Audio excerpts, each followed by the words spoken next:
With the 2024 NBA season coming to a close, it's time to rank the game's best players. The question I'm answering is, if I'm trying to contend for a championship, who's going to offer the most value at that level? For a more in-depth look at everything that went into making the list and a full breakdown of my criteria, make sure to check out episode 1.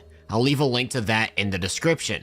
And without wasting any more of your time, let's continue with the list. Kicking off my top 10, I've got Steph Curry. These last few years for Steph have felt like a slow and steady regression, as is natural with age, but this season in particular really felt like the first noticeable dip.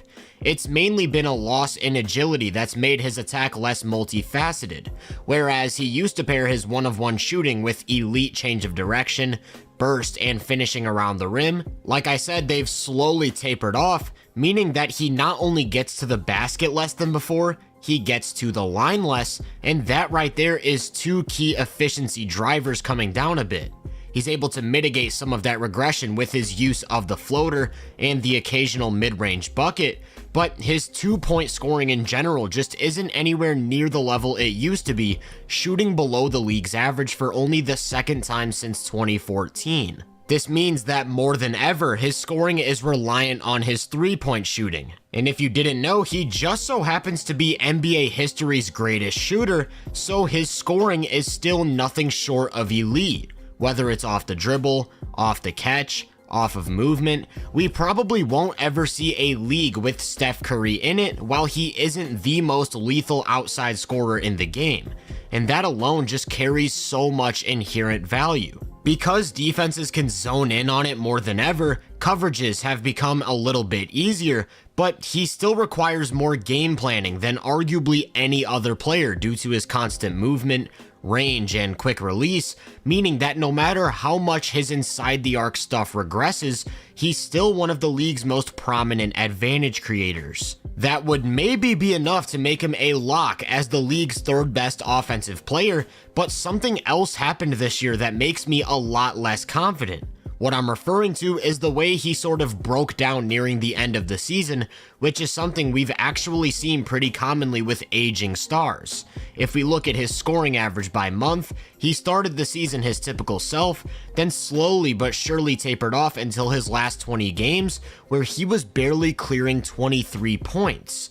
This is what makes me hesitant, because over an 82 game season and potential 20 game playoff run, I'm just not sure he has enough in the tank at this point to sustain his outlandish production. As a result, I think he needs another guy to take a lot of that pressure off of him at this stage in his career, meaning that while 2 or 3 years ago I'd throw him in that top tier of offensive engines, now I think the rest of the pack has caught up to him, and I wouldn't be mad at someone calling him the 4th or 5th best offensive player in the league. That's still some crazy value though, and his off-ball game makes him a seamless fit into any collection of teammates, any system, any setup on the floor, so as long as he's hitting 357 threes at a 41% clip while still creating at volume, he's an MVP level offensive player. As for the other side of things, again, this year felt like a pretty decent regression. I'm not sure how much can be attributed to the situation around him being such a disaster, often playing in lineups where the tallest guy on the floor is 6'5 or 6'6, but he didn't feel like nearly as much of a presence as in years past. Not that he's ever been some high-level defensive guru, but I've always felt pretty highly of him as a team defender. He lacked size and athleticism, yet made up for it with constant activity, timely rotations and switches, good positioning, and most importantly, super sharp hands. This year, that just wasn't there, and I think it comes back to his body not being able to carry the same load. I don't think he's some huge detriment, like he can hold his own in some matchups, and the strength he put on over the years certainly helps him in one-on-one situations, but without that team aspect being such a positive attribute, I do feel he's a negative at this point. That brings his value down just a bit, but still a weak MVP caliber player overall and number 10 on my list. Speaking of broken down bodies, the number 9 spot goes to LeBron James. I don't really know what needs to be said about LeBron at this point that hasn't been said already. I definitely think he's lost a lot of his agility and explosiveness as a slasher, yet he's still one of the best in the game when it comes to putting pressure on the rim, both in the half court and in the open floor. He pairs that with the all-time great passing, and I think you get the idea.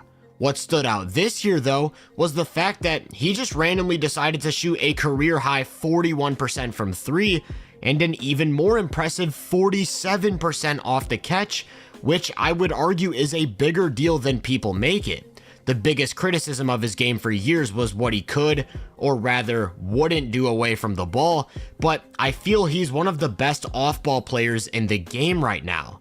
It isn't just the catching and shooting, but the extra passing, the cutting, the stampeding into open space to attack a rotating defense, his ability to play like a screen and roll big and counter any coverage.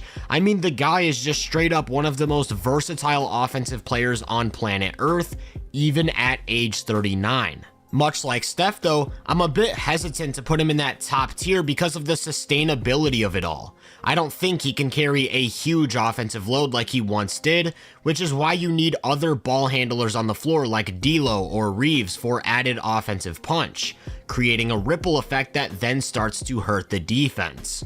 He looked absolutely remarkable in the first round against Denver, but I'm not sure he could have carried that into a longer run spanning 20 to 25 games, especially if that path would have led into the likes of Minnesota or Boston.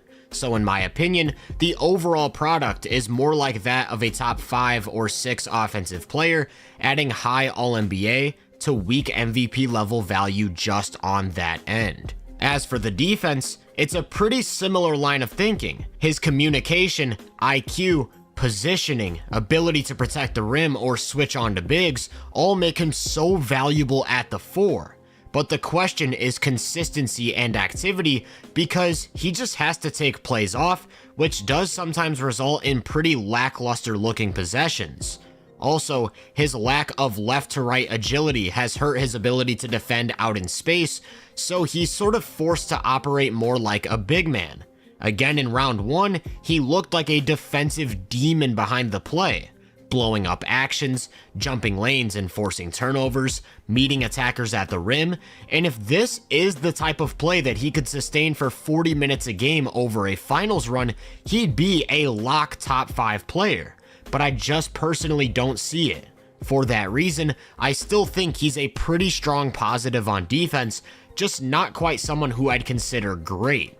When paired with the offense, that's enough to get him to a weak MVP level and number 9 on this list. Those two segments are very different from who I have at number 8 because that's the young superstar Jayson Tatum. Tatum is probably the player with the biggest disparity between how people view him, meaning that there are those who look at his versatility on both ends for one of the best teams ever and will put him in best player in the world discussions, while there are also those who will look at his numbers, the guys around him, and make the argument that he isn't even the best player on his own team.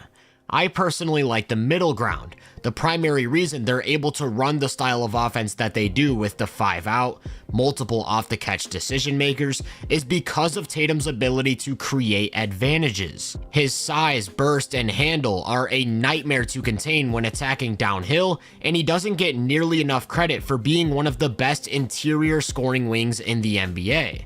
He pairs that with a really nice ability to read the defense and consistently make the right decisions as a playmaker, which unlocks the drive and kick style of system that continuously puts them in a position to compete for championships. Many point to his streakiness as a scorer and shot selection as points of criticism, and there's definitely some merit. He can fall in love with pull-up jumpers a bit too much at times, and his in-between game is really lacking, so occasionally you'll see him drive into a packed paint and not really have a counter.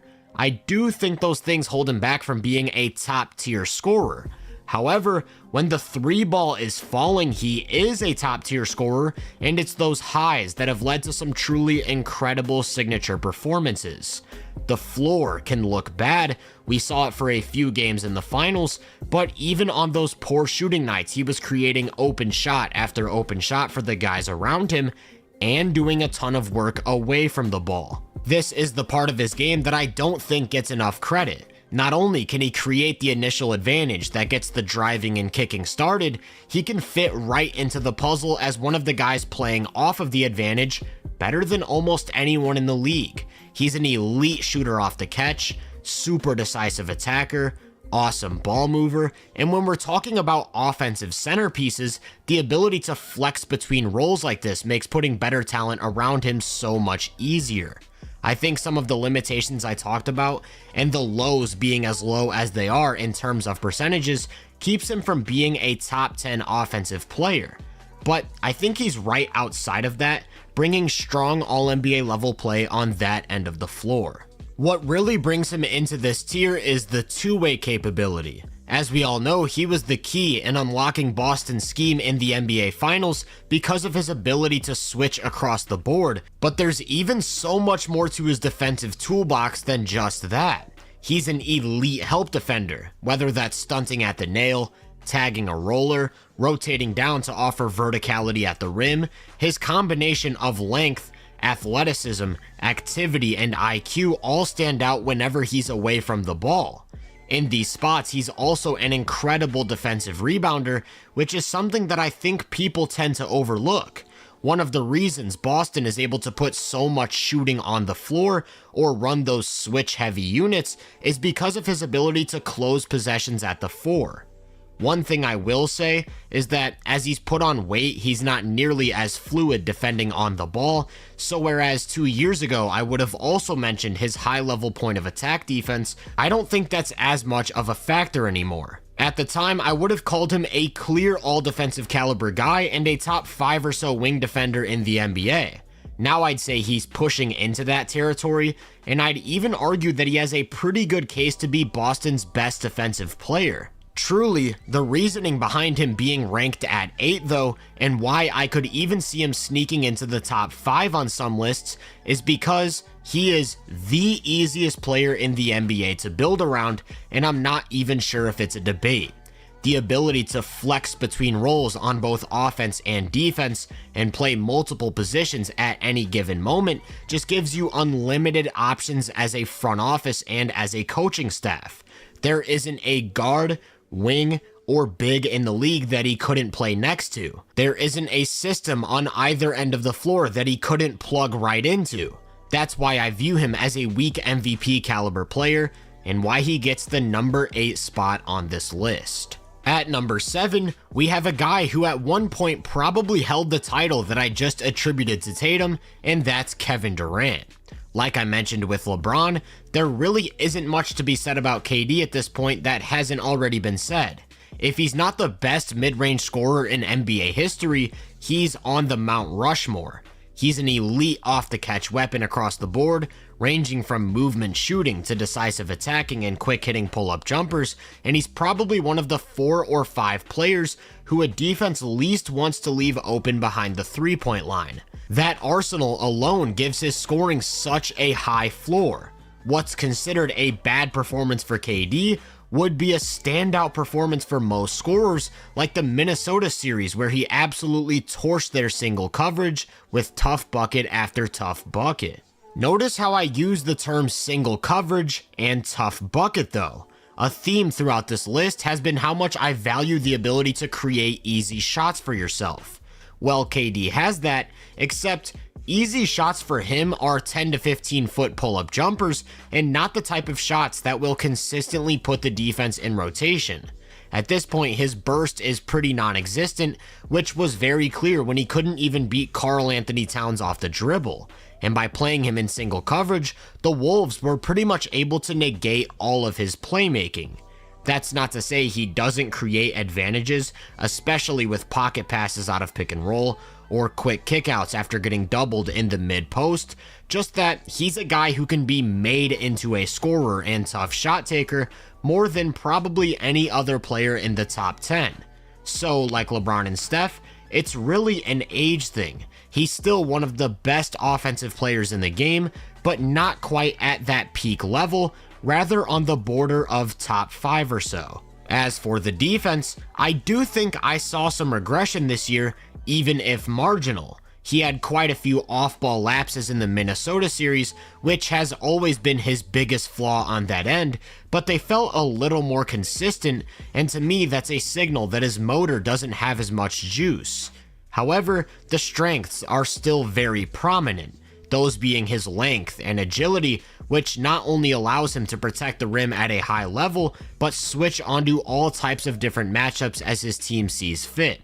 So I would still call him a positive defender in most situations. This current state of Phoenix might just be the worst possible situation for him defensively, and I still feel like he fared pretty well. When paired with the regressed, yet still amazing offense, that gets him to the number 7 spot on this list. Whereas last episode was all about young guards, this one's all about the old guys because my number 6 is Kawhi Leonard. Remember, it's important to note that this list is evaluating these guys at full health, and it's really difficult to overlook that stretch from Kawhi where the Clippers looked unbeatable. You always hear about guys being 3-level scorers, and Kawhi's one of the rare ones who actually utilizes all 3, not just at volume, but with incredibly high efficiency. Much like KD, he's an unreal shot maker, both inside the arc and behind it, and he too has the incredible court warping length. The difference with him is that he's got a significantly tighter handle, is way stronger, and uses that to force his way into more pressure points within the defense without turning the ball over. For these reasons, I think he'd look a little bit better as a scorer in the playoffs at this point. However, you should take that with a grain of salt because he's barely played any playoff minutes in the last 3 years, so it's all speculation. The last time we actually saw him healthy in the playoffs was 2021, and if I still thought he was that player, I wouldn't be talking about him just yet. I do think there's been some regression, most notably to his agility and burst, and I think he's a bit more reliant on difficult shot making than in years past, which is something that could hurt him if we ever do get to see him over a playoff run. The main reason I'm a bit lower on him than in years past comes back to the injuries. I know I said this is a full health ranking, and I stick to that, but at some point you have to account for the fact that what he looks like at full health just simply isn't what his sustainable level of play is. In order to stay healthy for a season or a playoff run, he cannot carry the offensive load of really any other star in the league, and I do think that takes him down a couple notches. With that said, he makes up most of that ground on the defensive end. No, he's nowhere near what he once was, but that doesn't mean he isn't still great.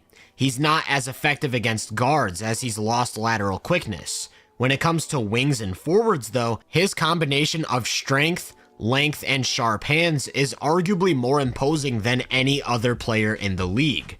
Those last two things, the length and hands, are also what help him bring value away from the ball, whether it's helping on drives, erasing passing lanes, meeting guys at the rim. He's a guy who can play many different roles on defense. Though, I will say that his processing as an off-ball defender isn't the greatest, and he will miss rotations, fall asleep, which when paired with age and injury history sometimes call into question his consistency. I still think he's a great defender, but not quite at that all-defensive level anymore. So instead of a strong MVP and top 5 player, he's a weak MVP and number 6 on this list. Real quick though, I want to make it clear just how tight this range of players is. 6 through 11 for me is about as interchangeable as it gets. If you had AD at 6 and Kawhi at 11, or Tatum at 6 and KD at 11, any order of these players I really would not disagree with. It's really just splitting hairs to me, and it all comes down to what you personally prefer in a style of player. What I ultimately landed on, just to recap, is Kawhi at 6, KD at 7, Tatum at 8, LeBron at 9, and Steph at 10. Make sure to tune into tomorrow's video for the final 5 players. If you enjoyed this video, make sure to drop a like, subscribe, and turn my notifications on to be first on more content. If you're interested in my more in-depth research, make sure to check out my website and social media profiles. You can find those links in the description. Feel free to let me know down in the comments what you think of the list so far. As always, I hope you all have a great day, and I'll catch you guys in the next one.